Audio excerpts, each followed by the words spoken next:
Again, thank you for spending your afternoon, early evening with us.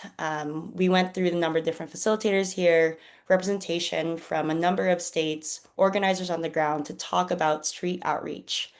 And so, again, this is to understanding street outreach and how it can help in building a campaign to grow people power.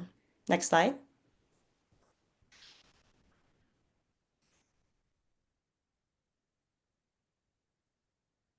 Just so people know what to expect for today's webinar, we just went through and introduced the different facilitators. We'll go through some webinar housekeeping. I'll talk a little bit more about who are the RAP members and what is RAP. We'll discuss the political situation at large. And then we'll really get to the meat of this webinar. So really, what is the orientation of outreach, the step-by-step of actually the conduct of outreach? What does it mean to synthesize your outreach and the importance of it?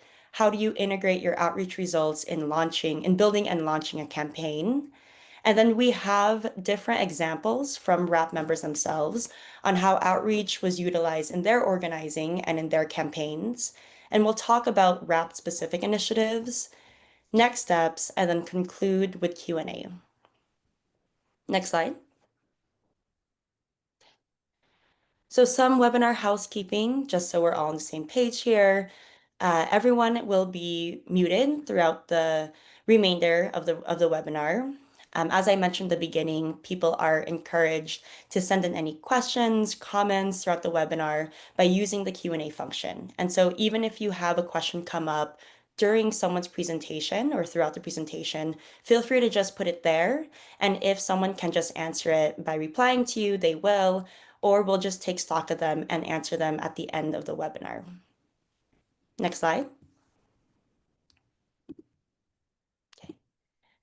And so these are all the RAP members, meaning to say that these are all the individuals that that RAP has a relationship with. They have a relationship with us. And so just doing a quick roll call of the different organizations listed here, listed in chronological or in alphabetical order, excuse me. You have the Coalition on Homelessness based in San Francisco, California, House Keys Action Network Denver based in Denver, Colorado, Love and Justice in the Streets, based in Oakland, California. Judy's Midnight Diner, Medford, or Oregon. Unhoused Neighbors Union, Missoula, Montana. Los Angeles Community Action Network in LA, California. Street Spirit, Berkeley, California. Where'd We Go?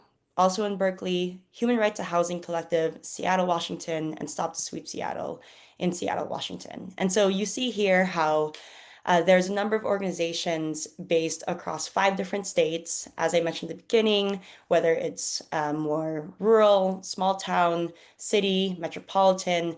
These are the different organizers and organizations who are all RAP members and who have taken on different initiatives in their different communities. And we as RAP are then able to identify the commonalities between the different campaigns that these organizations are conducting and how do we as RAP members also carry out initiatives across the board. Next slide. Which is a really great transition into really understanding what is RAP. And so RAP is celebrating our 20th anniversary this year, 20 years old. Very happy to celebrate and to be a part of RAP in this organization. And RAP was created to expose and eliminate the root causes of civil and human rights abuses of people experiencing poverty and homelessness in our communities. And the ways that we actually do this is principally community organizing through street outreach. And so RAP is a very firm believer that street outreach is what should direct, guide, and inform the different initiatives and campaigns that any organization is getting involved in. And of course, the other aspects that go along with this are ad advocacy work, research, public education, direct action, and artwork. And so we'll actually be able to talk through these different components, and you'll even see them reflected in the examples, in the training, and even at the end when we talk about RAP specific initiatives. Okay, next slide.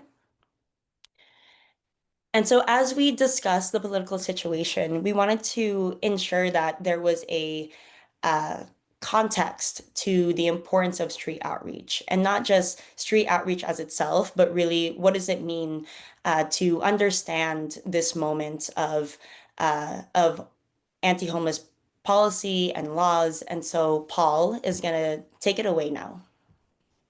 Yeah, hey everybody, and really seriously, thanks for coming. So when we were first putting rap together 20 years ago, holy shit. But 20 years ago, the common threads that all of us had was the lack of a place that's affordable to live, that's your own place and not a program, and the criminalization of our community. And as we started really getting into that, and you'll see later about outreach that we did just around criminalization, it became readily apparent this is not new. And we have to understand the context in which we're living at this point in time. That, you know, since the days of colonization, communities have been otherizing and demonizing and then criminalizing the presence of people that they don't want in their community.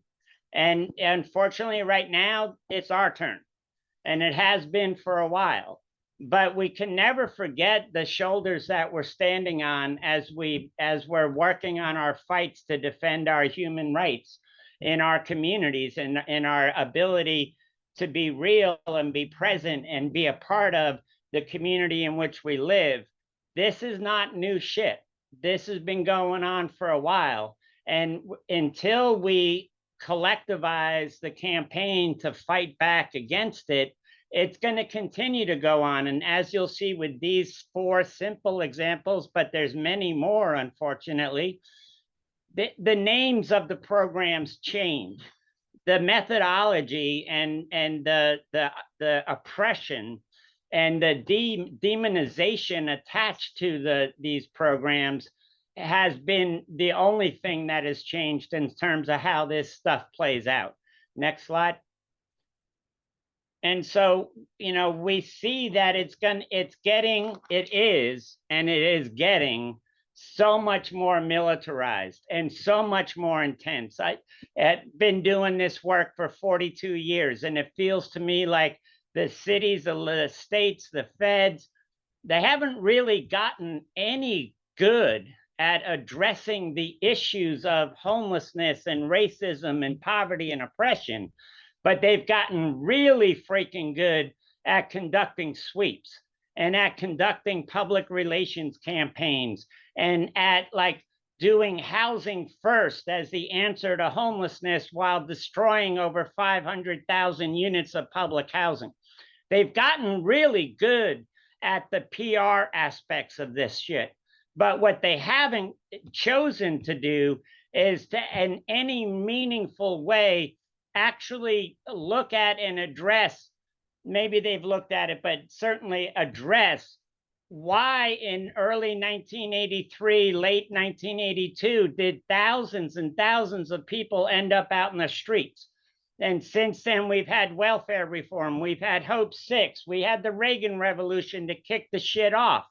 And all we've seen is a continued, well, they're choiceful, they're from somewhere else, they're strangers, they're dangerous, they're criminal, they're mentally ill, they're all these other things except human beings. And the level and intensity of the militarization of local policing programs are going up to little kids in Harlem at a baseball practice in full regalia. Like that kind of presence requires a collective response. None of us individually are going to be able to stop this trend, but collectively we can. Next slide. And so we feel like it's important to connect these dots.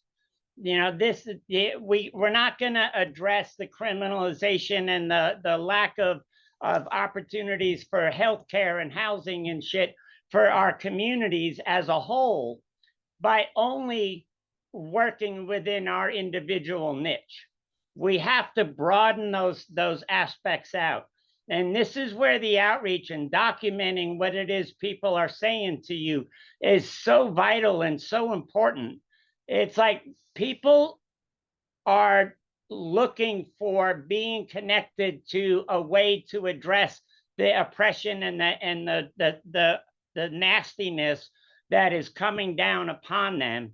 And as organizations around the country and national organizations, we can begin to make those connections and build that messaging and build that artwork and conduct that research and drive campaigns that are beautiful, that are music, that are artistic, that reflect all of the skills that we have. And the way to really ensure that that is coming from and the voice that's being projected when we talk about narrative change, that voice that we're changing the narrative to reflect is best served if it's the voice of people that are living in our communities and not just the voices of a couple of us that are writing the documents or creating the message or putting out the press release. Where is that voice coming from? And we're here to try to show a methodology that we use and that works for us, but it's an option that we want to put forward and we want to put out and see if it connects with other people and other organizations as well. Next. So the orientation of outreach is really centered on, collectivizing the local fight. So when different organizations are going out asking a stable set of questions, we're all asking people the same thing. And we're asking them what they think, what their experience is, what they would like to see the organizers reflecting and doing, what they feel is important for people to hear and understand about what's happening in their lives. And we're all collectively asking those same questions. We can see the connections between LA and Denver and Missoula and Medford and Grants Pass, and we can make those connections through the words and the experiences and what it is that people that live in that area are saying that resonates with and is connected to what people in other communities are saying. That's how we find the common threads. And it's vital that we write these responses down, because anybody knows if you go to a meeting or you have interactions, people tend to remember what they agreed with or what really pissed them off in terms of what was said. And that's human nature. That's not bad or whatever. That's just how it goes. But when you actually have the discipline to have a consistent set of questions and make sure that you document those responses, then people like Jonathan and Maddie and others can compile that information and give you experiences that resonated with people in 5 or 10 or when we did 1900 criminalization outreaches in 20 like whatever communities that the outreach was conducted in. And that's how your organizing gets driven by a common experience that people are having in various communities. And it helps to uplift your statewide or your regional or your national organizing. And it helps to connect local groups and local people to a broader effort to defend our human rights. Next.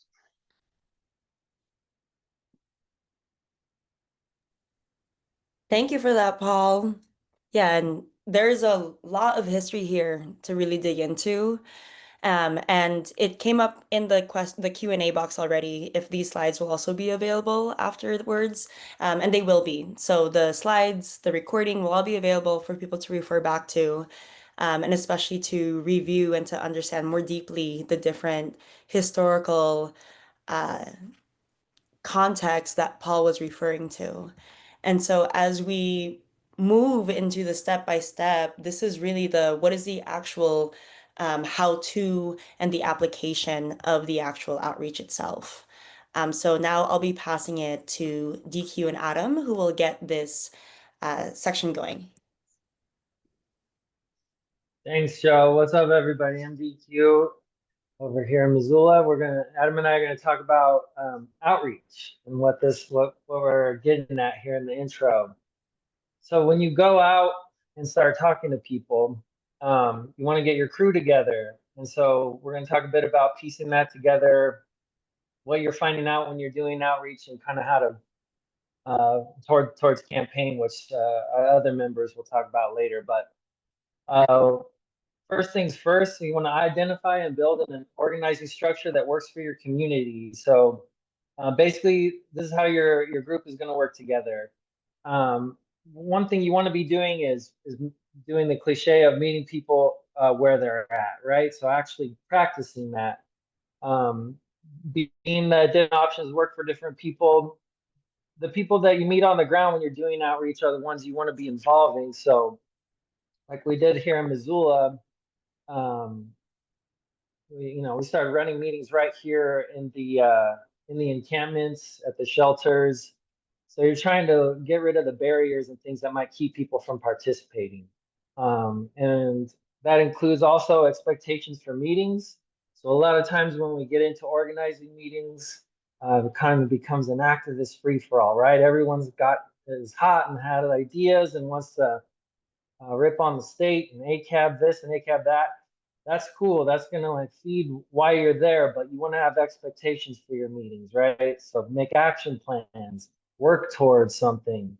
If you are doing outreach and you get people to come to your meeting, be it in their encampment, under the bridge, by where they live, taking a bus, getting a ride, don't want to blow that opportunity, right? If people show up to a meeting and you're blowing hot air or there's no structure to it, you can forget about people returning to the meeting, right?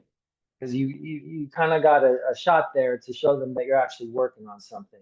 So setting expectations for your meetings and actually working towards something will go a long way to building that trust, which is not just you as a person and how cool you are, but that you actually mean business and that you're going to be doing something together towards action. And you might want to work out a decision-making structure. So in RAP, we do a round of consensus, right? Does anybody object?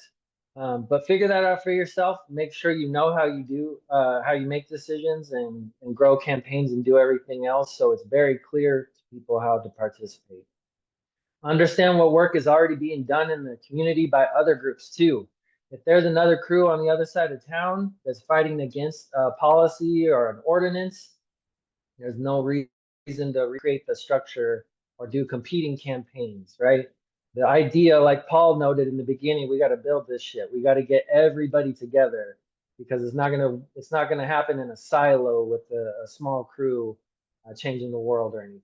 So if you can meet up, try to figure out what people are doing, build on that, maybe plot a campaign for something else, but try not to replicate that. We need to be building collective power. And that's a cliche for a reason as well. If you don't have a crew, you're in luck because once you start getting out there on the block, you can build a crew with the people you're doing outreach to. And they should be involved too. They should not only be directing it as the vanguard, so to speak, but also they're going to be the ones speaking out, directing kind of what the roadmap looks like to solving things in your town. So when you're talking with people, if you're filling out surveys or taking down details about what the sweep looked like last week, ask them if they want to come to a meeting too. We meet over here, right under this bridge by your encampment. Will you show up on Saturday? Make a plan, try to get them involved. Outreach, when you're out there talking with people, you're taking a bottle of water or something to get the conversation started, a pack of cigarettes. It will help you identifying reliable people who want to do the work as well. So Adam will know more on this, but basically you see like the shot callers or the people who are kind of trusted in the community. Maybe they already run like a little commerce ring or something's going on, or you see that people go to them for advice. Those are organic leaders, and those are people you want to be talking to and bringing into the work. Um, and I'm going to pass it over to the legendary Adam Rice for the next slide. This motherfucker. I don't know how legendary I am, but thank you. Look, if you want to do outreach, we encourage you to actually do outreach. And in order, you have to go into your community. And you want to begin with differentiating your outreach from others. So let me ask y'all a question. Let me start with this.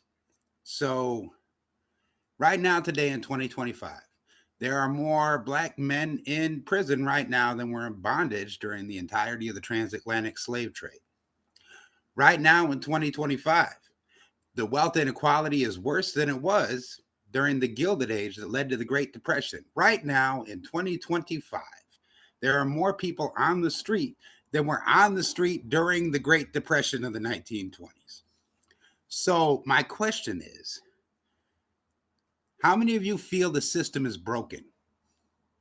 Now, Joe May, I can't see the hands. Tell me how many hands are up. I see hands. People are definitely raising their hands, and it keeps going up. Well, here's the thing, family. Unfortunately, the system isn't broken. It is functioning exactly as it was designed by those rich, old white men who had the temerity and the cognitive dissonance to write the words, all men are created equal while owning other men. Now, we're not going to get deep off into that. Paul went into a lot of the history, but you have to know where you're at. So you're not differentiating your outreach from others.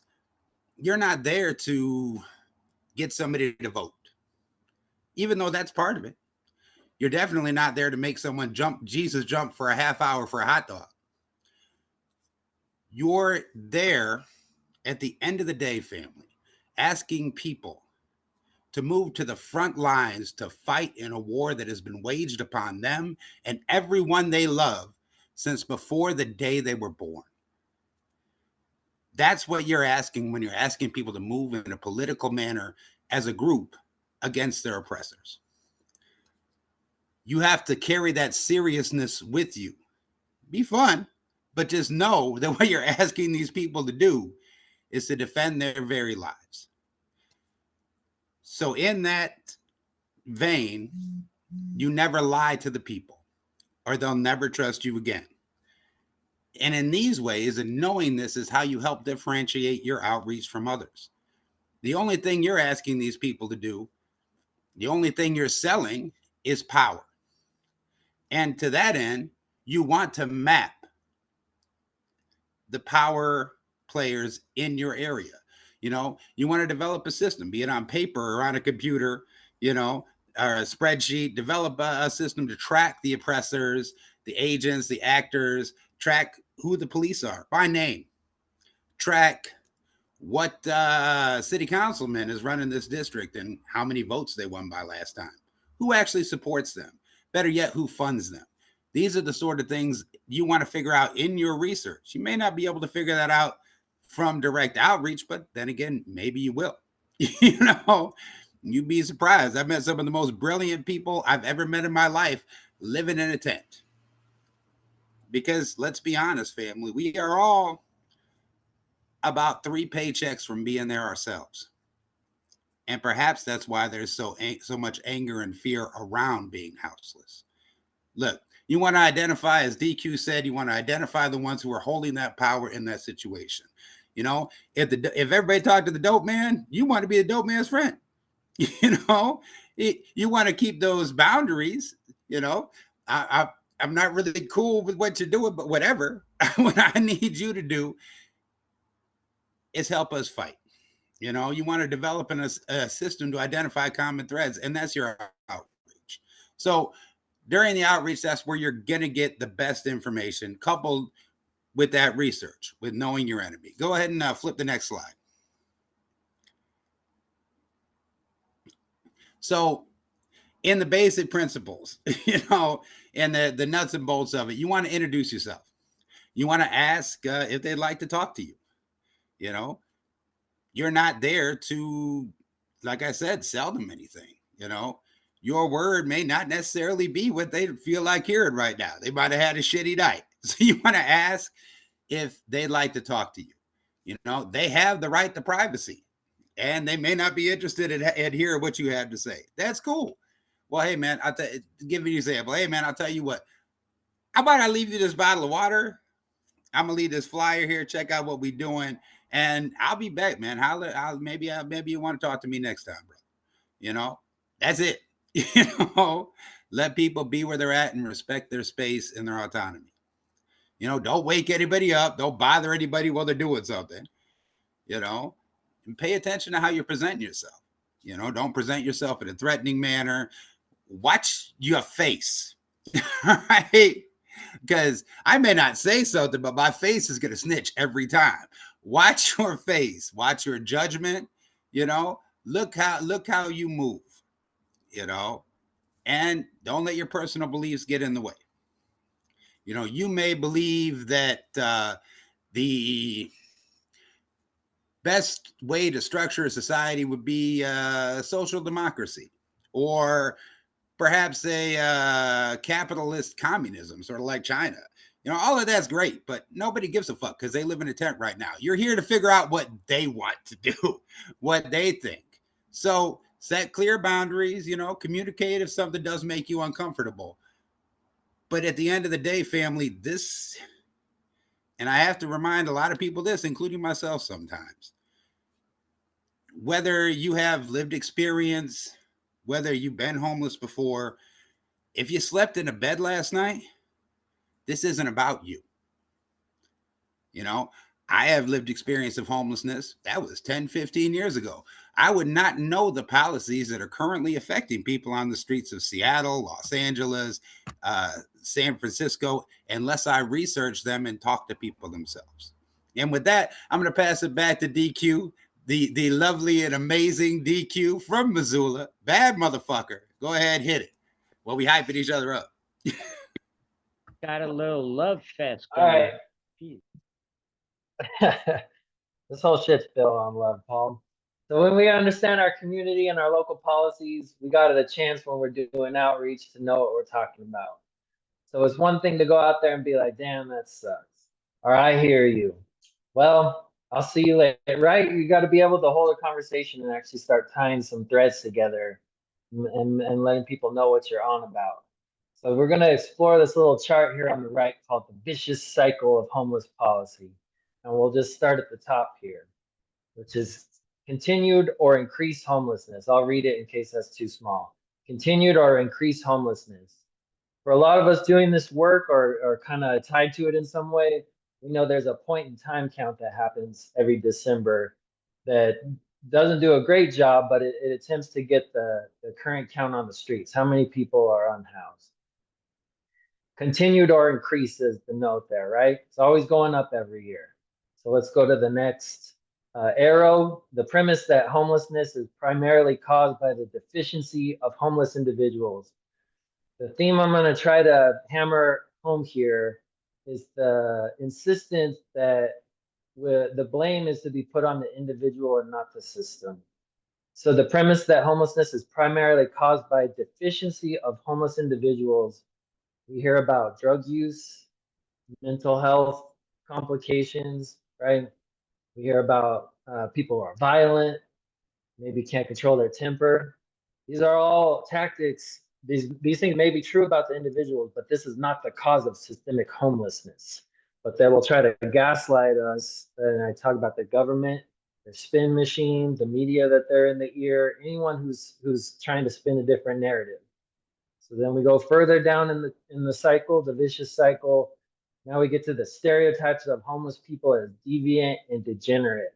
So now we're dehumanizing people, right? Which paves the way to do exactly what Paul talked about in the beginning, the militarization of how we push people from one side of the block to the next until they're just extinct. So now we've got deviant, degenerate. We've got people dehumanizing poor people in your town. So out of the playbook right now, anywhere else in the world where you see systemic oppression. Now we'll go to the bottom part of this vicious cycle. The ever-changing policy flavors geared toward fixing different target subpopulations of homeless people. So again, you get a lot of these stereotypes, and then like we have here in Missoula, right? Uh, the NIMBYs, the people who just don't want to see any sign of poverty in their town, right? Not in my backyard, the NIMBYs, and they raise the ruckus over the use of the parks here. People tipping over porta potties and everything. Well, people who are dwelling in parks are scaring our kids, or they're using drugs and they're leaving needles. And you see them start to the spin machine kind of start to individualize people even further and start to punch down on people. And the more that they can atomize people away from the systemic oppression that's doing it to everybody in this ever-changing policy flavor and subpopulations that are created, the better it is for them and gives them more. It basically paves the way for the state and the criminalization machine to pick people off. So we'll go up another one. The periodic calls for local homeless plans based upon the newest policy flavor. Just within the last year here in Montana, or in Missoula, Montana, we had an ordinance that was it was changed to not allow people to have tents up from 8 a.m. to 8 p.m. And now this will solve it, right? And now people will be forced to engage with the service providers. And now that, like Paul said, we're doing the housing first approach, right? They close down the shelter here on top of it. So now they built this narrative, they dehumanize people. Now there's all this, what they feel is like recourse to keep doing the criminalization machine. That leads to temporary and local responses to homelessness that fail to address its systemic cause. So to hammer that home, now they've individualized the problem, made everyone think it's just the 5 troublemakers in the park. We've got to put this law in the books for everyone. We all lost our civil human rights to even go to the parks now. There's cages up around it, so they mismanaged it. To understand all of this stuff, and then we get back to the top. Now it's continued to increase homelessness because whoopsie daisy, it turns out all that shit doesn't do anything but stir people around in the town without ever focusing on what's the solution, housing. So when you talk to people about their experiences, you need to be able to bring it back to what's going on. And this vicious cycle that I'm pointing to, that's the whole spin machine. I mean, there's details that you can plug in from your locale. But once you have a grasp on this, you're able to redirect and reframe conversations. So if people, like Adam was telling me earlier, we're human beings, we're animals, and we get into tribal situations. Well, this guy over here, they're the messy encampment. They're not going to mess with me like they are to them. Well, it's about more than that, actually. You guys need to link up if possible because this whole thing's working against you. So do your homework on what's going on in your community. There's local ordinances, usually on your city's website. They're probably voting on one in a matter of months. You can go to the meeting and hear them do their dirty work in public. Know who your allies are too. So here we partnered with a lot of advocacy groups, our local tenants union. All these people are down for the fight and will have skills to do different things like get the data, go canvassing and try to talk to people and try to get them into the corner with you. Understand what the sentiment is from officials and other agencies. So like Adam talked about too, who's funding this stuff? Who's backing this stuff? What are the council members who are doing it? I'm out of time. I'm going to pass it back over to Adam to close this out.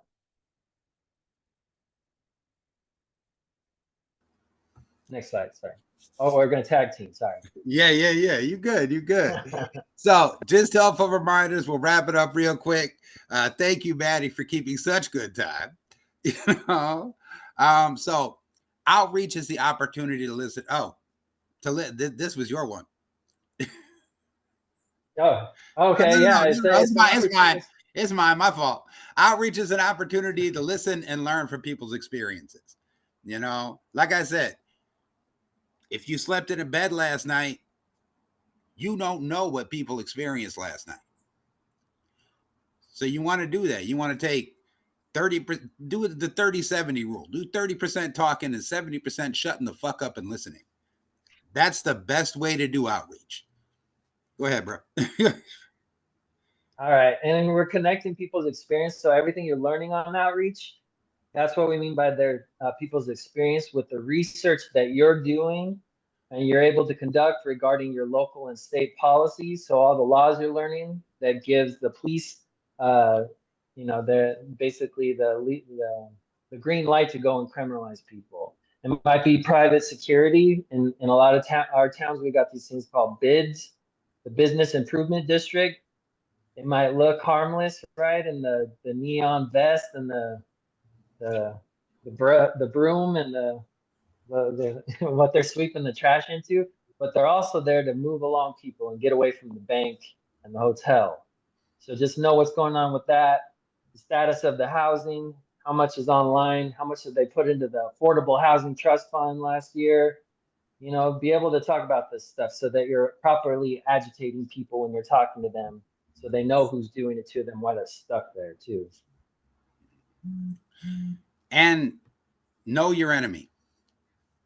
Know your enemy, like we were discussing. So that circular wheel of terror that DQ went through, that's kept in place not by those people on the street handing out waters and taking referrals for housing that does not exist because the politicians suck.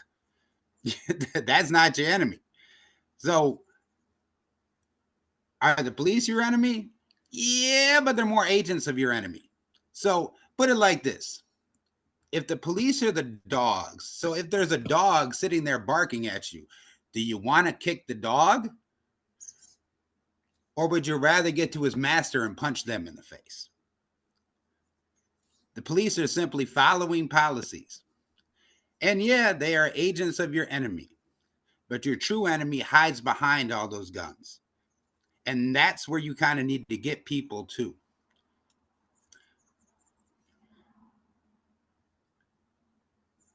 That's on you. Right Go. on. And no one's experience, yeah, no one's experience is the same. So leave it to the state and then the oppressors to tokenize people, right? We're out here trying to collect a bigger story. So a lot of rap campaigns, like Paul was noting earlier, we're across city, across state, building a bigger narrative to be able to show this whole thing's failing on a gigantic level. So that's how we identify commonalities, right? Here in Missoula, we got council members is thrilled when someone comes in who's kind of on a different reality, with like mental health kind of condition, and they'll say something that speaks against their own interests. And we got council members who'd be like, "Why don't we listen to this guy?" Right? Leave it to them to do that shit. When we're out on outreach, we're building a bigger narrative because that's what we've got to do. You can't talk to one person and understand exactly what's going down in your town. Adam? No, and that brings us to the most important thing, the entire point of outreach. That's how we bring people together. That's how we bring the individual into the collective. Look, Defense Minister Huey P. Newton of the Black Panther Party correctly identified power as the ability to identify a phenomena and make said phenomena act in a desired manner. That is impossible on your own. No matter how badass you are, no matter how great your protest is, it will accomplish nothing if it is not with other people.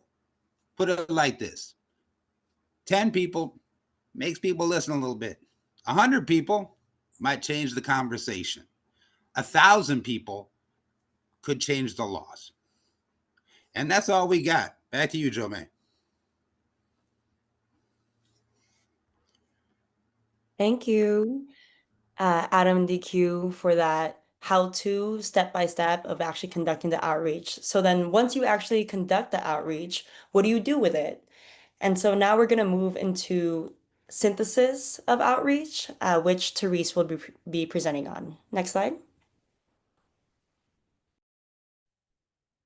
Hello. Yes. Um, so we've had all these incredible conversations. We've connected with tons of people. You now are saying, okay, What does this mean? What are we going to do? It's really important to note back something that Paul mentioned earlier, which is about documenting your outreach.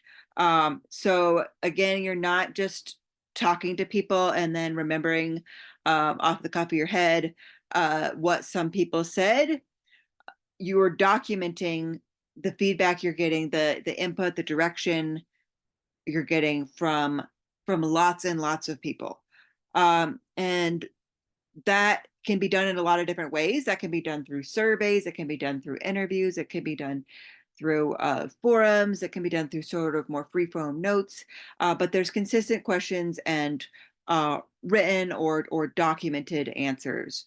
And then, from there, you're looking at not just kind of what stands out or what would be, the catchy thing that will go with the campaign that you want to work on, but you're looking at what are the common themes.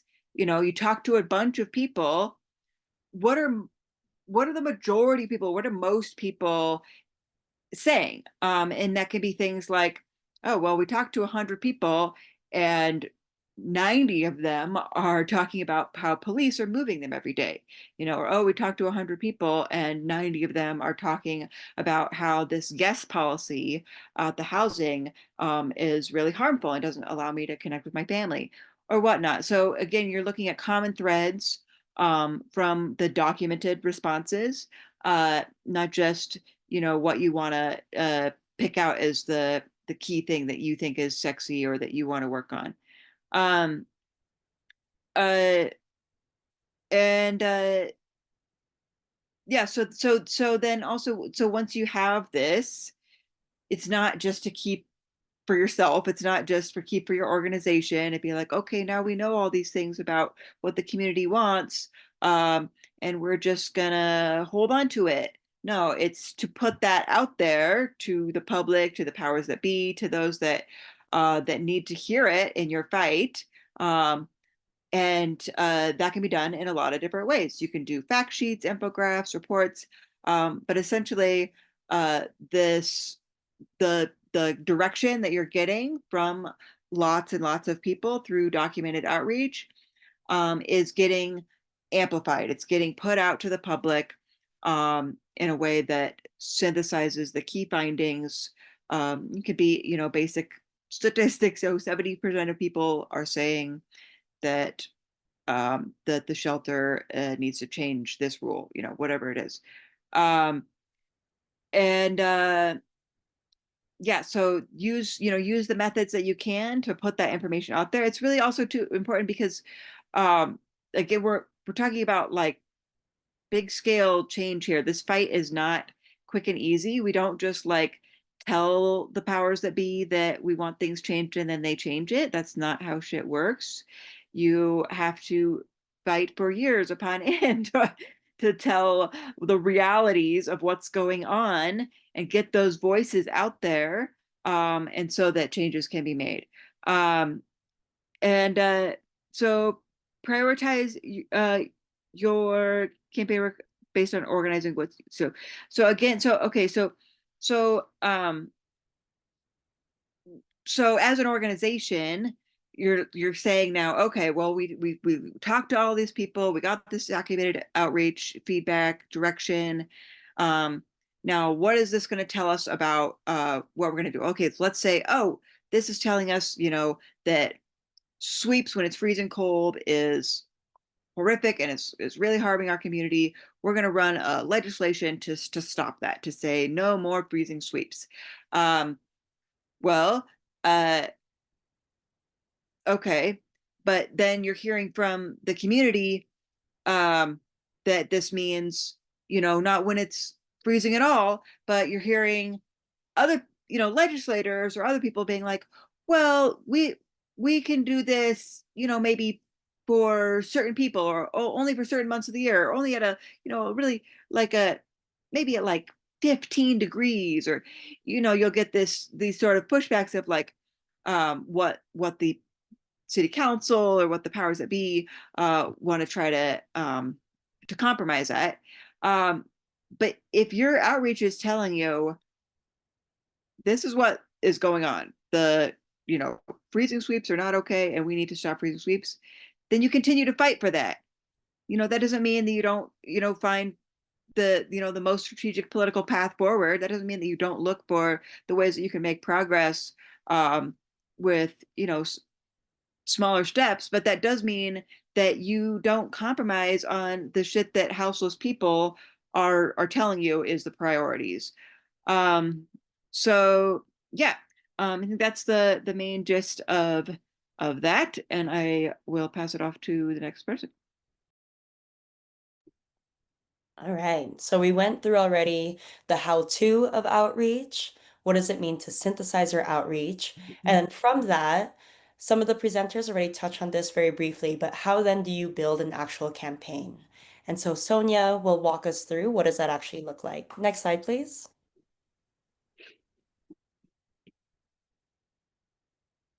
Hi, everyone. Okay, so building a campaign, it's an analysis of the trends identified from the outreach, and it's what helps build a campaign. So just like previous people have already said, we're taking surveys, interviewing people, documenting everything that we're hearing out there, not talking too much, listening more, and really getting to know folks on the ground and what they're going through. Outreach helps us understand divisions, opinions, and groupings within a community, and this information can be used to address internal opposition, build unity, and to implement effective strategy and tactics. The more we listen, the more we understand what's going on in that particular encampment or interim housing facility or wherever it is that we're out there doing outreach at. There can be internal conflicts many times, and those can also be rectified by listening to folks and building a campaign around just building unity within that group. What is a campaign? A program, a plan, and a series of activities to achieve a specific goal. So that could be anything from having a press conference to just organizing folks on the ground to try to push their local council member to get more toilet facilities out there or trash pickup. It could be just about anything, whatever the community itself is asking for. And make sure you're consistently assessing the campaign. Things change. People change within these communities. Sometimes trends change. So just always be assessing over and over again what's going on out in the communities that you're outreaching to.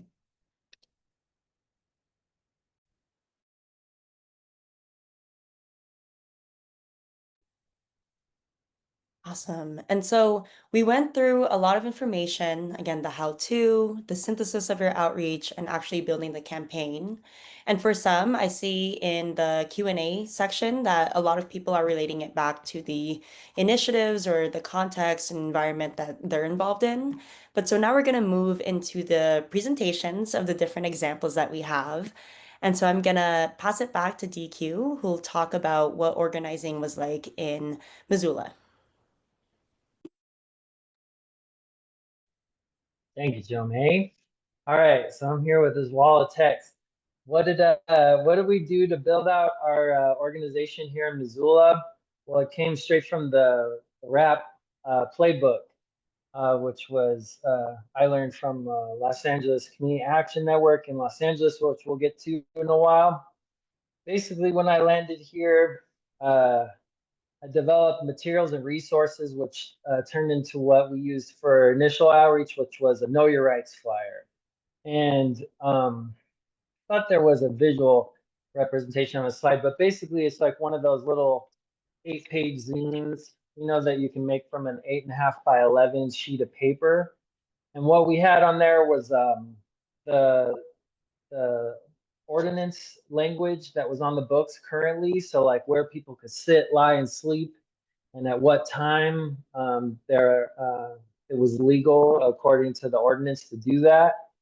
And like Adam noted too, we wanted to differentiate our outreach, right? So like the local church would come throw a box of lettuce on the sidewalk, right? Here, we fed some people. Or even the cops do outreach, as General Dogon from LA Can said. So what we went out and did is to talk to people about what oppression looks like. We provided helpful citations from the civil code. So that, again, that was all from the city's website. We're just pulling it. You don't have to make up stuff. I've been told the zine is on the next slide. Thank you, Joe May. So we'll show you that in a second. But basically, we just want to like load people up with information. And by giving them, you know, the whole cliche knowledge is power. Well, once we load our people up with power in the form of information, now when they come get messed with, they can say, well, hold on, I know that I can be 300, you know, within 300 feet of this building is off limits, but I'm not that, right? So leave me alone. Or, you know, they can decide how they want to act because I know the police come back in the off hours. But that's what you're doing is you're loading people up with the info. Take some water or some useful item like sorry, I don't know this in a private chat, but basically you're taking something useful out there. You don't have to do a full four course meal, right? Your organization will go broke overnight, but you want to take something out there to get the conversation started. If you don't smoke, maybe you take a pack of cigarettes anyway, right? This will get the thing started and show them that you're there and you come in peace. So we noticed the 70-30 rule, 80-20. The idea when you're talking to people and then organizing conversation is like I said, shut up for a while. Listen, you're there to learn, right? You're bringing something to them, but until you have the information and the context on the ground, you're not going anywhere with it, right? It'll just be a boutique item in your head. Here's what I think might be right, right? So you're out there listening to people and then you're redirecting, you know, if they're like, but you know, I'm gonna keep my encampment clean, no one's gonna come bug me. Well, the guy over here I just talked to said that too, and they messed with him 3 times last week, right? So maybe we should go talk to him too. Redirecting lateral anger is something we did here too. I mean, that's a constant thing. So again, someone will point over the river and be like, well, they're messy over there and they do drugs and we don't do that over here. And it doesn't matter. They're going to come sweep everybody over here because it's the tourism board, it's the real estate lobby, it's the city council person who campaign on a hateful rhetoric, right? It's all up to them. It's not whether they think you're one of the fool unhoused community members. So we're doing that where we're agitating people, not trying to make them mad at me, right? But just like talking to them about the local context here. You went in and ways to do that, right? There's like the three-headed hydra, we call it the um, trash disposal, needle disposal, and bathroom access. These are 3 big things that people often get targeted for. And the quick twist is like, yeah, I hear that that camp's messy. What if there was a trash can right there, 5 feet from their tent, right? So when we're doing outreach, we're trying to out here, we're trying to like redirect that stuff. You know, there wouldn't be needles on the ground if there was a sharps container, you know, or they were the city budget included some money for your local harm reduction crew. And didn't the UN say there was supposed to be a bathroom for every 20 people around here? That's why there's shit on the park, right? So one thing we did too is we make sure we're not duplicating work. I talked to everyone who had done organizing here in Missoula before I showed up, talked to them about the local context, where big encampments like a lot of ours in LA during the pandemic, it was at Echo Park Lake. There was a big encampment. You can read it about it in the news. Here, there was one called the Island, right on the Clark Fork River in the middle of town.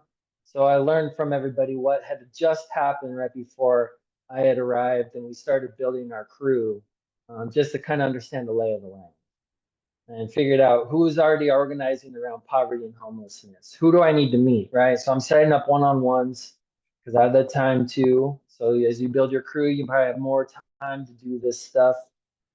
Finding out who's an ally, who's doing outreach. Shout out to Josh in the chat, who's in our group, who helps coordinate Food Not Bombs, right? We just started mixing up with the groups and figuring out how do we reach more people. Next slide, please.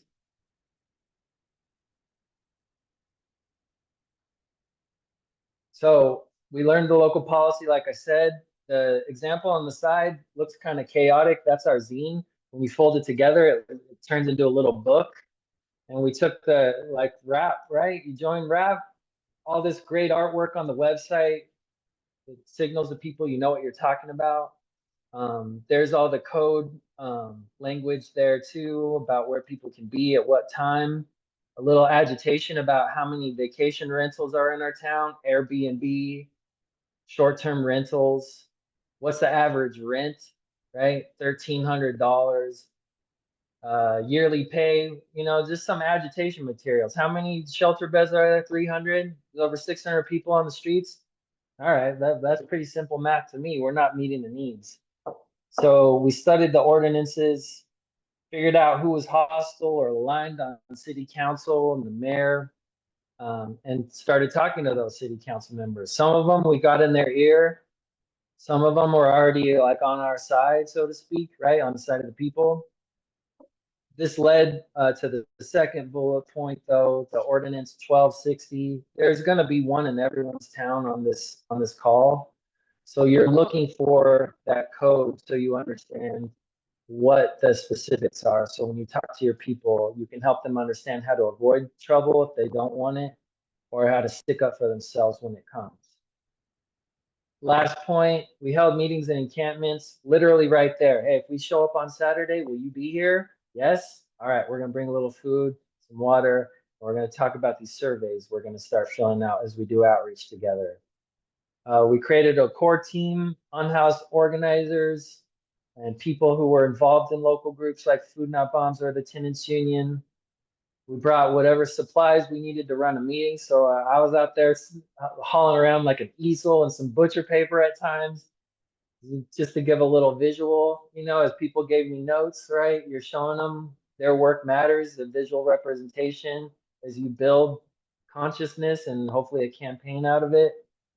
And then let them know, like, if we come back, are you going to come? Make a little flyer to take out. And that was that one. I'm not sure if I'm the next slide or if it's next group, but next slide, please. All right, this is the last one. So strategic partnerships we built. We talked with people from the ACLU in Montana and the National Lawyers Guild. A lot of times those are natural allies, people who are already fighting for human and civil rights. Like I said, Food Not Bombs was already running like a food justice feeding every Sunday. So we would run a meeting right after people got fed, right? Everyone's taken care of. Let's, get out the chairs. Let's run a meeting here. Tenants union, right away united the struggle from the tenant to the apartment, right? If you don't have a landlord that's going to evict you out of the box you're renting, you got the city acting as your landlord who will evict you right off the slab of sidewalk you're on, right? So we're all in the same struggle. We don't own the housing we're on, as Tracy from LA Tenants Union would say. Advocacy groups, just to shout them out: Forward Montana, Catalyst Montana, Open Aid Alliance. I note them because they're the local like harm reduction group. So if you can get supplies to help our people struggling with addiction and drug use out there, clean needles, Narcan, testing stress for fentanyl, right? These are natural allies who help out in the fight and who support the cause usually, who will put up flyers in their establishment or help you co-run an event. A lot of our members are in these groups in the Unhoused Neighbors Union with us, and it's kind of the membership is free flowing there. Again, we would hold meetings, try to make them reliable and accessible. Decision making, avoid the free for all event sessions. We still struggle with that, right? You get new energy and someone's like, fuck, they just swept me 5 times in the last week, right? And you hold space for that. But the idea is we try to redirect it toward action and really get something off the ground here. Try to center the action and plans based on what we learn on the ground, like we've been talking about with outreach. And that's basically how we got it off the ground here. We followed the model that RAP and everyone else here developed, that I learned from LA Can, and now we got the group off the ground here. Next slide, next group, I think.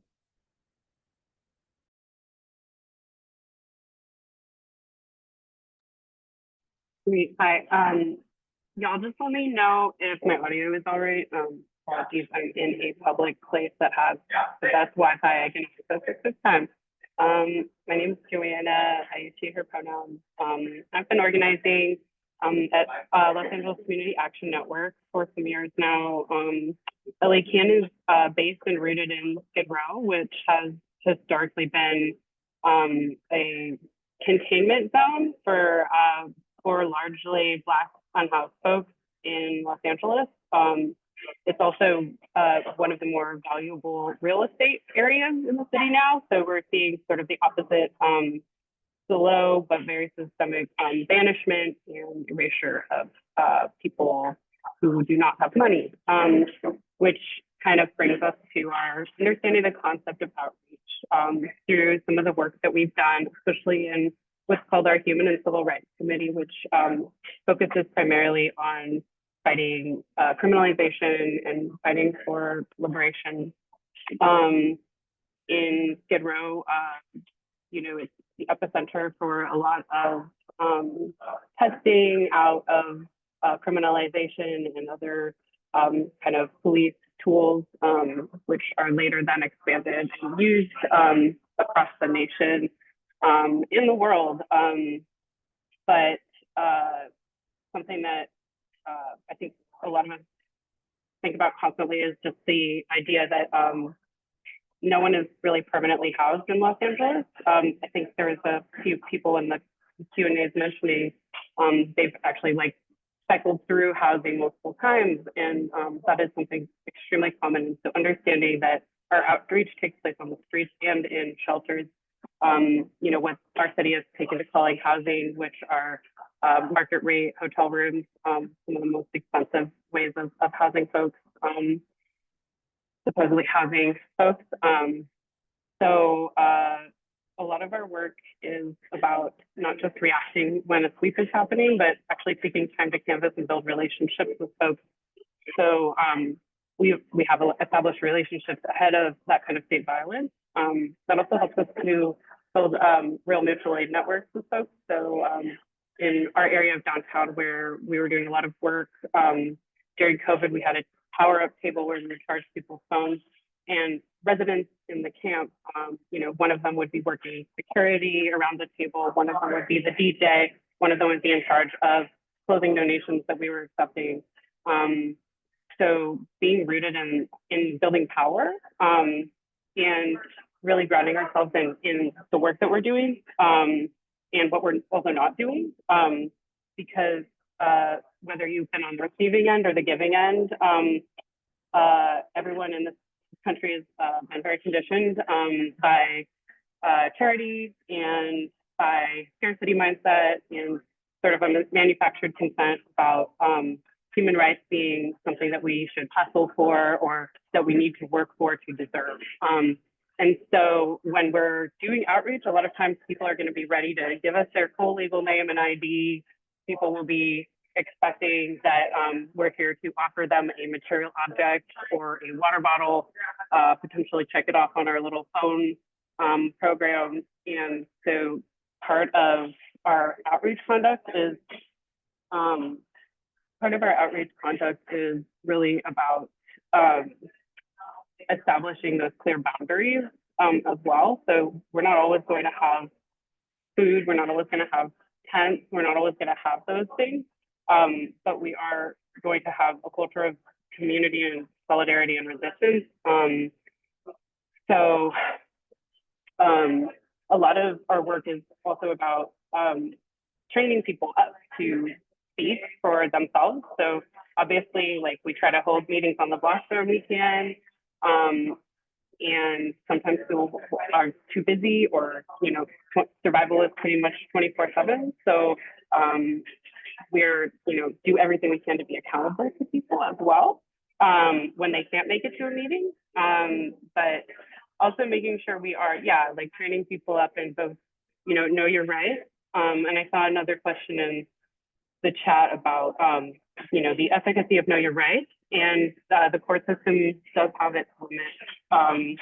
There is only so far that a law will go, and in Los Angeles, our ordinance that's the No Sit Like Sleep law is 4118, and that was specifically written to get around specific civil rights legislation that was protecting unhoused people. So there are limitations, and we understand that, and so we're not just doing know your rights training, we're doing leadership training, we're doing public speaking and media training, so that people feel more confident. And one of our comrades, who was a former resident of Echo Park Lake, Will, talks about this a lot and the importance of offering those tools and skills to people in order to build that confidence and that power together. And just, I think I just wanted to bring Sonia up for a second, just to kind of speak to an example of how that outreach is grounded in a certain way versus other kinds of outreach. Sonia, do you mind unmuting for a minute? Yeah. So I have both ends of the spectrum. So I was on the ground, unhoused in downtown LA, and a group of folks were coming around and weren't bringing out anything. They were out talking to us, talking to me and talking to other people. And it was super impactful because we were so used to being on the ground and having people just come out and hand us a water bottle and then move on, or just hand out food, and those things are needed and necessary, but the conversations were more impactful, and it made me realize that people out there really did care. And then once I went into interim housing, into the hotels during COVID, also we were always with the threat of we were going to get evicted, or we were going to get sent out, if we broke any type of rule. It was always iffy. And so again, the same folks from LA Can came around and they organized us, and they did, speaker training and know your rights trainings, and just all kinds of things that empowered us as the group of people that were inside of there. And we built a tenants union basically in there, had a huge press conference. We pushed for eminent domain over that hotel. We didn't get it, but we got a lot of press off of it, and we got a lot of people thinking about it. And it was very impactful. So yeah. Yeah, thank you for speaking to that. And that is definitely something we try to do, in bringing our organizing to the block, is like having short-term and long-term goals and wins, and understanding like how long-term this fight is. But, one of the wins that we had at the Grand Hotel, where a lot of our people were staying, was preventing surprise 3-day evictions that we learned about through holding space and tabling outside the hotel.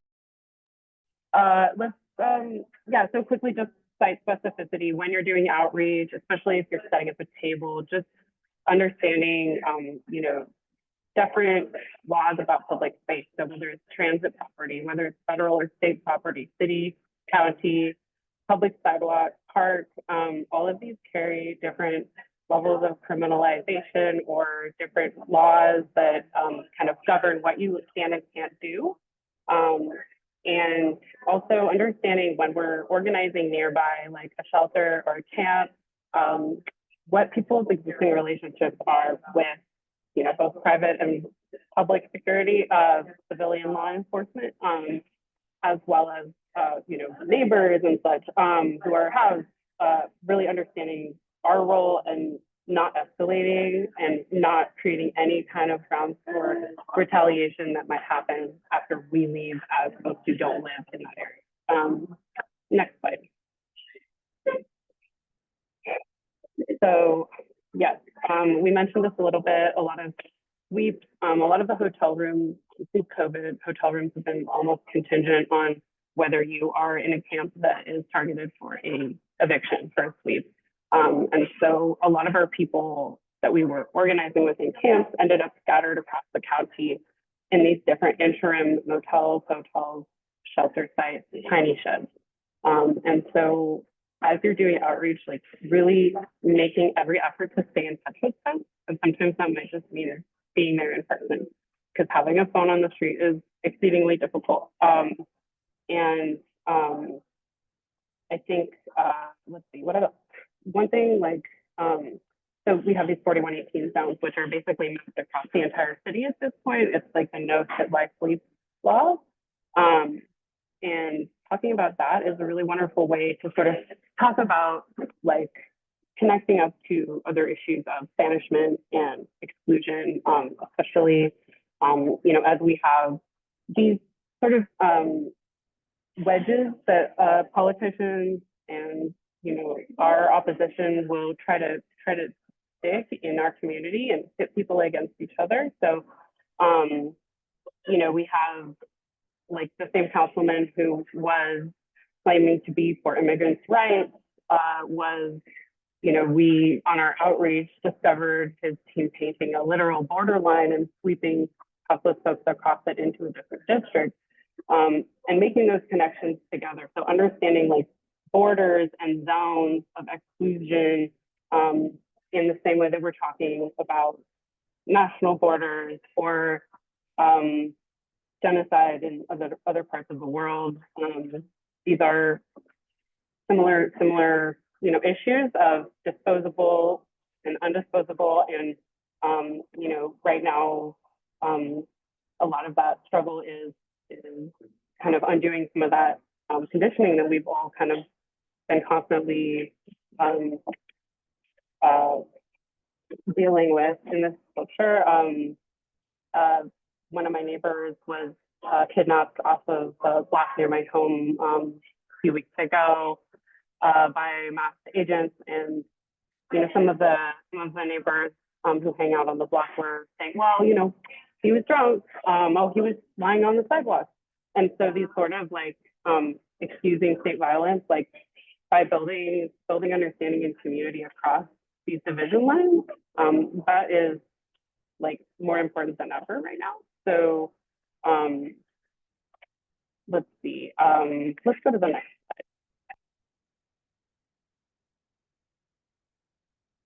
I think, yeah, there you go. Thank you. And so we talked a little bit about training people up on outreach. Training our communities up is another form of outreach. And so one thing we've really been doing a lot of is public education. And this is an older photo, but we actually had a recent teach-in outside of our City Hall.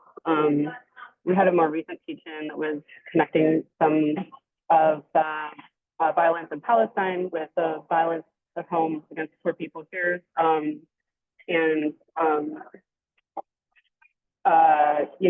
Services Not Sweets was another campaign and teaching effort that we have about 14 public bathrooms in the city of Los Angeles for millions of people, and reaching those material needs that are shared across housing and house lines, like public restrooms and drinking water and syringe pickup, all of these things, is a really great way to start. And public education is a wonderful way to reach people that way. So, whether you're talking to service providers, whether you're educating a certain political group or affinity group, whether you're in the encampment educating about the specific ordinances that affect people, there's so many possibilities in terms of collaboration, in terms of finding subversive spaces to use, in terms of creating art for these moments. I think Paul mentioned it, but like a really important part of all of our work is really having these moments of joy and celebration and, real passion and compassion for each other. And, as we mourn so many of our fallen comrades, we're also keeping their spirit with us and moving forward together. So I think that's pretty much it. Sonia, did you want to add anything else on this slide? No, I think we're good. We're at time, I think.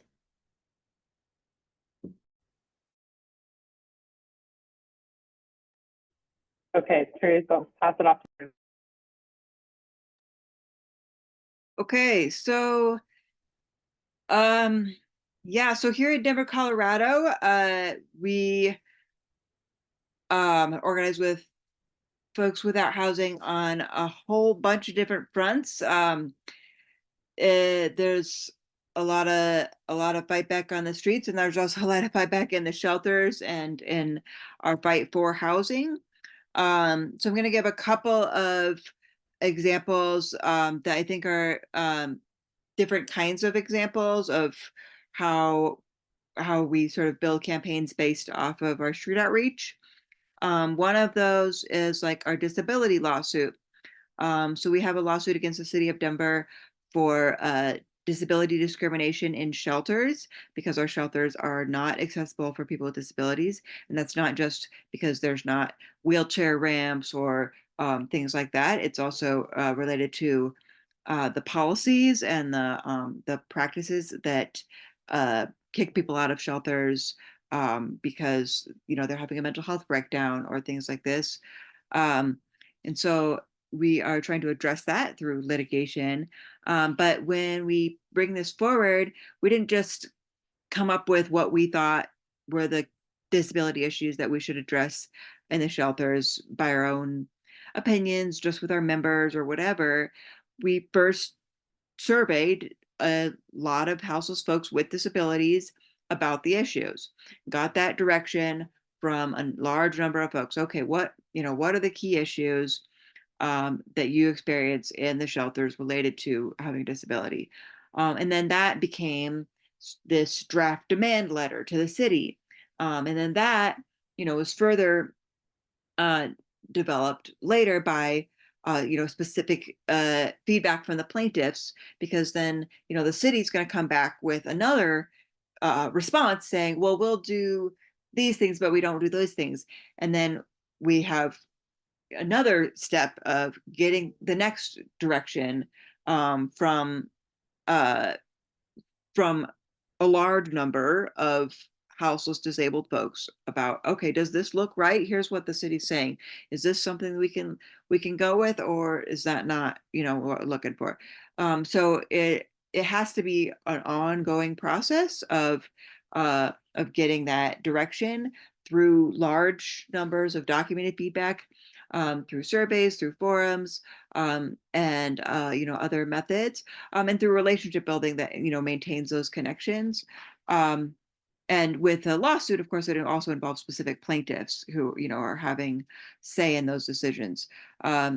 So that's one example of a type of a ongoing process for gathering direction from houseless people related to a campaign. Another example, as a little different, is with when you have like a specific group of people. So this has happened at, like, for example, right here, there's a migrant camp we can give an example of. We've had specific, like a hotel with residents, a specific shelter, whatnot. Um, and so when that specific group of people is facing an issue like a closure, um, we organize with those specific people. And so we, build relationships with those specific people. In this case of this migrant camp, then, went directly tent to tent and gathered direction through notes, written notes from all of the residents, then drafted that into a demand letter, and then brought that draft demand letter back to all the residents, to say, okay, does this look right? Are these the demands we're looking for? And have that kind of back and forth, bring everybody together for a meeting then to get that, when folks can come together, and then then you have to come back again, because then the city sends their reply and is like, oh, we'll do this but we won't do that. And so that again is that kind of a negotiation that requires really facilitating ongoing communications between the powers that be and the specific residents of a location that is getting displaced or whatnot. Um, so yeah, so I mean, those specific examples I think kind of talk about the outreach, and then the campaign demands. I want to just highlight again that um it's always a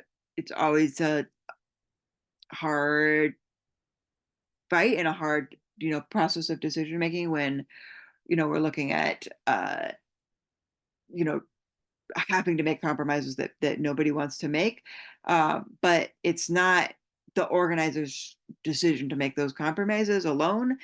Those decisions have to be connected to what people are telling you who are directly affected. Um, so those kinds of calls, when you have to be like, all right, we're fighting to stop the closure, but we can't get this closure to actually stop. We're going to at least fight that every resident has adequate housing out of it.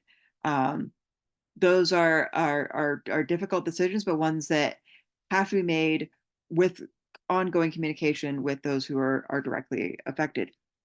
Um, And yeah, lastly, would just say like this is a collective fight, and so being there to facilitate and you know and bring this shit forward together with those who are on ground who are really directly affected is critical. And but in that, being an open door for people to speak, to be more involved in meetings, to be more involved in speaking to media, um, and whatnot is a really essential.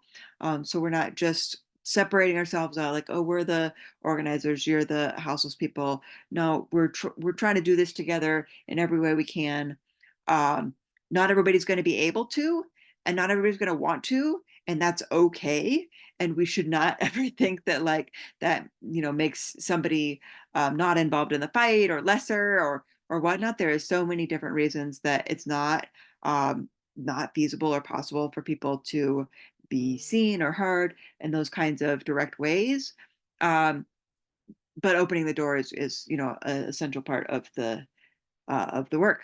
um, so yeah, those are a couple of key examples. We've got many more campaigns. This picture that you see right here, pipe dreams and picket fences, I won't talk about, uh, but um, that is a report that we did based on a survey with 1,000 houseless people about housing. Um, and that is really a critical foundation of a lot of our housing fight when we're doing work around fighting for new housing or changes in housing that exists. We look back at that and be like, oh, well, what did people say about like what the priorities are for housing? And they tell us things that are really important, like that guests are important and that having no curfews are important and whatnot. um, so yeah, but I believe I'm probably at time. I don't know for sure, but I'm guessing so. So I will pass it to whoever's next.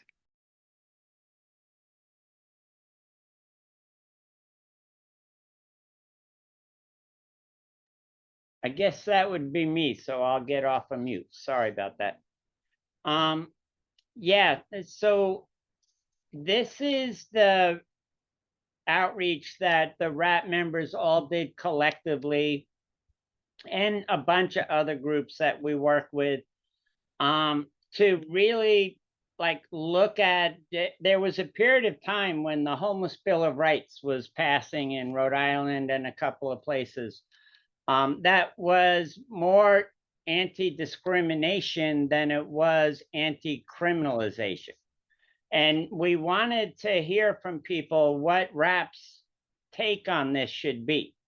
The decrim part it got taken out in order for the legislative bodies to pass it.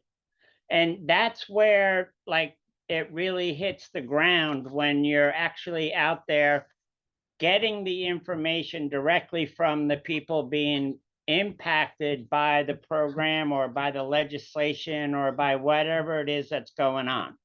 We hear about, supportive housing is the way to go, and that's going to be the solution to homelessness. And then you look at the HUD regulations around how you have to operate your supportive housing program, and you look at the 800 to 1,000 people that responded to HANDS outreach in Denver, and they're not the same responses. And that's where we feel like the shit is falling down. And when I talked earlier about the historical, sleeping, sitting, and standing still were overwhelmingly in every community, in every city, the top three criminal, by their definition, offenses that people were being hit up with. So the very direct and responsive, because if you're going to be out there doing outreach and people are telling you shit, you better be responding to it or don't come back out here, right? So that we actually worked with the National Homeless Law Center. We worked with, I think the report ended up being done by 5 different law schools, but we primarily worked with UC Berkeley in Denver, and ACLU in Oregon.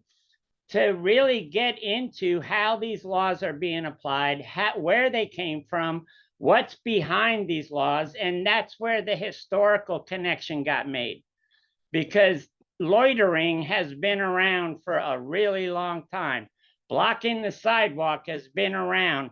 It's just now being applied to this new target population of people in the community. And yes, we ran this legislation, the Right to Rest Act, we all called it, and we ran it 9 times over 11 years. The organizing with day labor groups, with street worker groups, with young people of color that are hanging out on the corner and getting loitering harassment and arrests and tickets. Like it connected our community and other communities within our broader community to each other. And it really has built an organizing campaign that is still vital and is still functioning, even if the legislation didn't get passed. Because passing compromise legislation is not the victory. That's not the end goal here. The end goal of our organizing is not to compromise on what it is that people that live in our community are experiencing. It is to fight like hell and defend the rights of our community to exist. And we can't do that in a vacuum. We can't do that for people. We have to do that working with the people in our community. And so we then switched over to, next slide, to, all right, if the Right to Rest Act, after these years and some amazing hearings, and people came from all over the state to go to these hearings, and I remember crocodile tears in Colorado after a like 10-hour hearing of 90% of the people speaking against the criminalization, and the League of Cities and the mayors and the cops speaking in behalf of it, because we would never do that to art.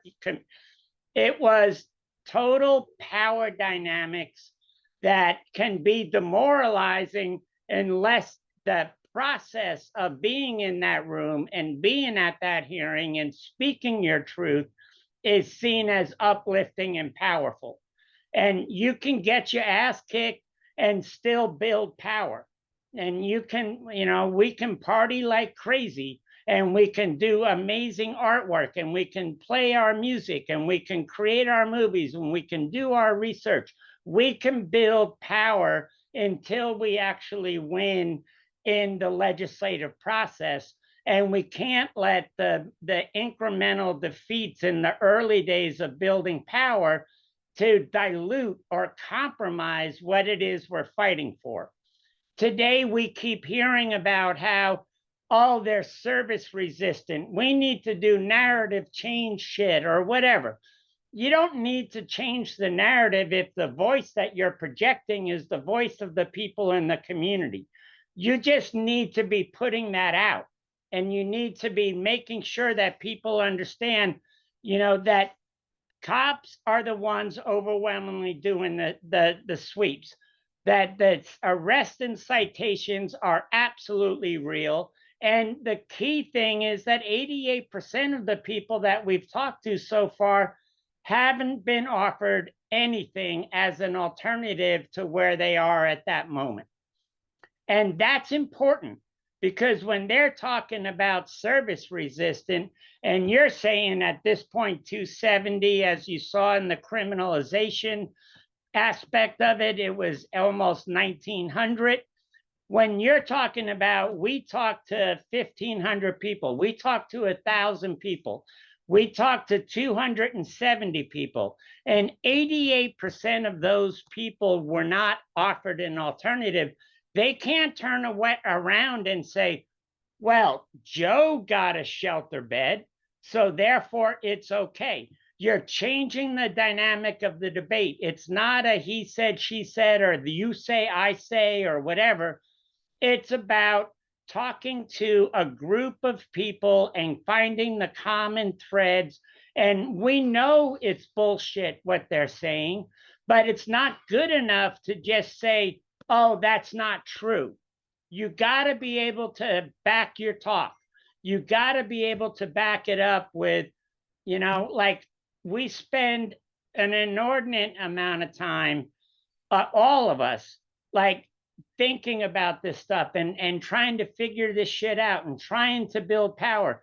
And to us, the outreach is just another tool. I've had so many groups say, well, I don't know if we have the capacity to be out in the community doing outreach. But if doing the outreach is just a part of the normal course of how you do your shit and how you structure the organization, and you're just out there talking to people and documenting it and then connecting it to other cities that are asking the same questions or other communities, because the rural responses don't change much from the urban responses or the suburban responses, because the issue of homelessness is universal. And so the response to it has become universalized, and it's become more militarized, and it's become more brutal, and it's become, thanks Grant's past Supreme Court decision, but that's just the latest iteration of the shit. This shit's been going on for a while. And so, like, in order to be able to get beyond what they call silo-based organizing and connect the issues to the LGBT community, to the trans people that are having and being forced to live out in the streets, to the disability rights advocates and organizers and community, like, to be able to really build that connection, we have to find the common threads in terms of what people are experiencing, so that that becomes the cornerstone of how we go forward. We've had community meetings at the Homeless Coalition here where we did 400 outreaches and then called everybody in the community together, not to talk about what we should do, but to talk about how we build campaigns to respond to the 400 outreaches that we did to local community members. And it just changes the dynamic. It gets rid of the ego. It gets rid of which group is right and which group is wrong. It puts us all on an even plane of, we're just responding to what people told us they want us to be doing as advocates and representatives of a community of people. And if those people that we've been able to talk to, it's never universal, we're not monolithic, but we talk to X number of people and this is what they told us what time it is, then our organizing campaign reflects what time it is. If some group comes to us and says, hey, will you support this legislation, or will you support this campaign we're working on? We look at the outreach. We go to the members. Like, we don't, as organizers, just decide, well, yeah, that sounds cool, we'll support you, or we like you, that's awesome. We go back to, I'll find out and I'll let you know. And as soon as I know, I'll tell you, and we'll support you 100% if it's support, and we won't support you if it's not. But it's not personal. It's not ego-based. It's not driven by anything except this is what fuckers told us to say. And so this is what we're putting out there, because we're organizers. We're not leaders. Nobody anointed us as their leader or their spokesperson. We don't speak for shit. We get the information that we're supposed to be putting out. We put it in our artwork. We put it in our literature. We put it in our media work. We put it in our PowerPoints. We put it in everything that we put out, but we do everything we can to make goddamn sure that it's connected back to what people told us they want us to say, because that, in effect, is in our mind's eye, truly reflective and accountable community organizing. And I thank you all for being here so very much. And I'll kick it back to Joe for Q&A. Actually, before we get into Q&A, just to tie the bow on top of the presentation, right? So there was a lot of information that we went through today, and yet there are still over 100 people on this webinar. Thank you so much for being in attendance here, and spending, again, your afternoon, your evening with all of us here at RAP. And as we went through the presentation, Paul had touched on the political context where it's important to really understand that whatever violence, oppression that we're seeing in our communities is not new to anybody. It's not new to us as individuals, to any specific community, and it's not new to this country. If anything, it laid the foundation for this country, and it's what this country is built off of.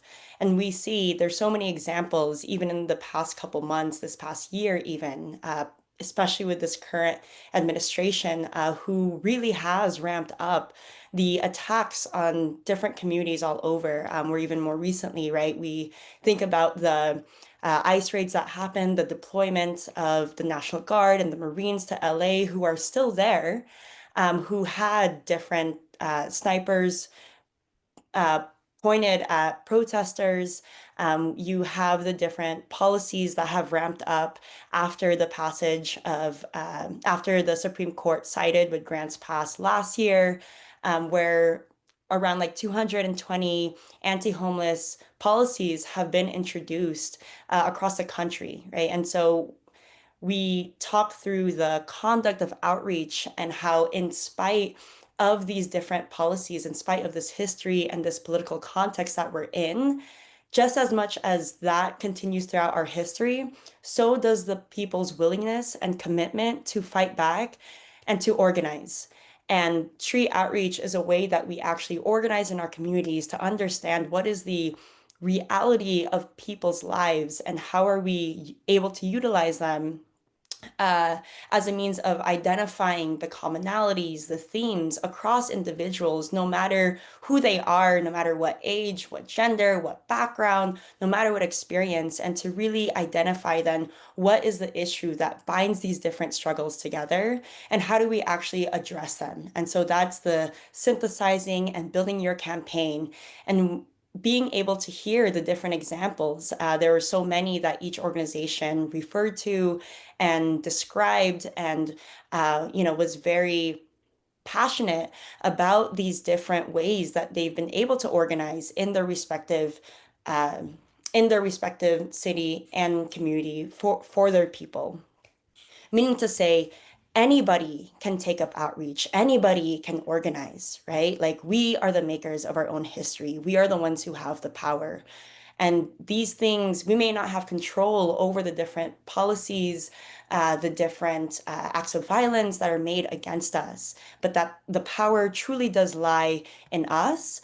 And so conducting outreach is a powerful tool for anyone to take up to really build up our organizing and to really build up the organizers in our area, right? And so this is also an invitation and a way to encourage people to also take up the RAP outreach. As Paul just finished up and mentioned, all RAP members have been involved in developing the RAP outreach and all had a say in the creation of the questions, the formatting of it. And so all information about the RAP outreach from the fact sheets, handouts, artwork, all things related are available on our website, which is just raphome.org. And so you'll be able to have access to all this information too. Rap, if people want to, this isn't necessary, but if people want to and are able to, on our website, you are also able to donate to RAP. And RAP provides resources, the ones that I just mentioned, as well as stickers, posters, t-shirts to organizers on the ground to actually use as as during their outreach as well. And so even, in the past couple months, we've sent out hundreds of t-shirts. I'm wearing a wrap t-shirt right now, different stickers, and so to ensure that our organizers on the ground are able to get these different resources free of charge. And so any donations that would come from this webinar or anyone who's interested would go directly to the sweeps outreach initiative that we're working on. And we encourage people to stay in touch. You know, rap is available, or yeah, rap is on all social media platforms. So be it Instagram, Facebook, X, I think we're even on Blue Sky, you know, and if you just look up the full Western Regional Advocacy Project, you will find us. And for emails, any general inquiries, so like training, organizing, further resources, you can email rap@raphome.org. And for all things organizing, you can actually email me, jome@raphome.org. You know, and so we really appreciate people taking the time out of their day to be a part of this webinar. And I think just the attendance alone really speaks to not just the interest that people have, but the call that people are seeing in our society right now, right? Like I think whether it may not be explicit, I think there's something in everyone who's at this webinar today that's saying, I want to see a change happen in the world around me. And we all have the power to access that. And we all have the ability to organize in our communities. And so let us continue to integrate outreach in our organizing, in our communities, and for and amongst one another.